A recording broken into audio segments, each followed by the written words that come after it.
আইনি বাধ্যবাধকতার কারণে রাজনৈতিক কার্যক্রম পরিচালনা করতে পারছে না আওয়ামী লীগ, কিন্তু নিষিদ্ধ না হয়েও যেন স্বেচ্ছায় আওয়ামী লীগের পরিণতি বরণ করে নিয়েছে অন্তত 10টি দল।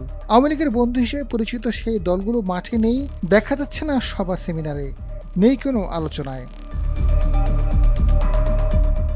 নিবন্ধন থাকলেও আওয়ামী লীগের দোসর হিসেবে চিহ্নিত গত 12ই ফেব্রুয়ারি নির্বাচনে অংশ নিতে পারেনি। এদের মধ্যে হোসেন মোহাম্মদ এরশাদের জাতীয় party, Anwar Hossain Manjur Jatiya party, Jasad workers party, Ganatantri party, Ganatantrik Mazdoor party, গণ আজাদি লীগ, সাম্যবাদী দল, গণফোরাম ও তরিকত ফেডারেশন।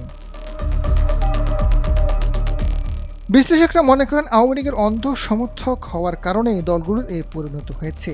তবে দল নিষিদ্ধ না করে অভিযোগের বিচারের পক্ষেও অনেকের মত রয়েছে। রাজনৈতিক বিশ্লেষকরা বলছেন আওয়ামী লীগের সঙ্গী হয়েছে, অন্ধ সমর্থন দিয়েছে, লুটপাটের সহযোগী হয়েছে বলেই আরও অনেকগুলো দল পতনমুখী হয়েছে। তবে একেবারে পতন ঘটেছে ব্যাপারটা তেমন নয়। সরকার যখন জনপ্রিয়তা হারায়, ব্যাপারটা তখন বিপর্যয় ঘটায়। রাজনৈতিক বিশ্লেষক অধ্যাপক মাহবুবুল্লাহ মনে করেন সরকারকে সুষ্ঠু ও দেশপ্রেমিক রাজনীতি করতে হবে, সঠিকভাবে রাজনৈতিক পদক্ষেপ গ্রহণ করতে হবে, না হলে আবারও বিপর্যয় ঘটতে পারে।